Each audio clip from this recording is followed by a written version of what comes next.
இப்போ நான் நிற்கக்கூடியது நம்ம சிவபெருமானுடைய கருவறை. இந்த கருவறைக்குள்ள போகும்போதே ஒரு ஒரு ஒரு சிறப்பான ஒரு விஷயத்தை உங்ககிட்ட காட்டுறேன். இதுதான் அந்த சிறப்பான ஒரு விஷயம். சொல்லப்போனா இது ஒரு பிரம்மாண்டம்னே சொல்லலாம். கிட்டத்தட்ட ஒரு 6 அடி உயர ஒரு மிகப்பெரிய நடராஜருடைய ஒரு திருமேனி, கிட்டத்தட்ட ஒரே கல்லால செஞ்சிருக்கிறாங்க. எவ்வளவு பெரிய திருவாட்சியா ஒண்ணு போல அந்த கல்லே ஒரு அப்படியே வளைச்சி செதுக்கி அவ்வளவு அழகா. அவருடைய முகம் பாத்தீங்கன்னா அவ்வளவு அழகு. அவருடைய அந்த மூக்கு, அந்த அந்த அந்த மூக்கோட அந்த அமைப்பை பாருங்க, என்ன அழகு பாருங்க. அதே மாதிரி அவருடைய அந்த பொற்பாதம், இதுலயும் நாகத்து மேல அந்த பொற்பாதம் வந்து தாங்கி இருக்குது. எப்படி உத்தரவாசம் வங்கியில நாகத்து மேல இருக்குமோ அது மாதிரி பொற்பாதம் மேல தாங்கி நிற்குது. பக்கத்துலேயே பாத்தீங்கன்னா அம்மன் வந்து சிவகாமி அம்மாளும், இங்க வந்து நம்ம காரைக்கால் அம்மையாரும் இருக்காங்க. ரொம்பவும் அழகான ஒரு சிவாலயங்க, ரொம்பவும் ஒரு அழகான சிவாலயம்.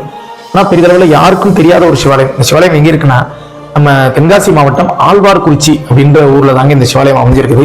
நரசிங்கநாத சுவாமி அப்படின்ற திருநாமத்துல சாமி அழைக்கப்படுறாரு.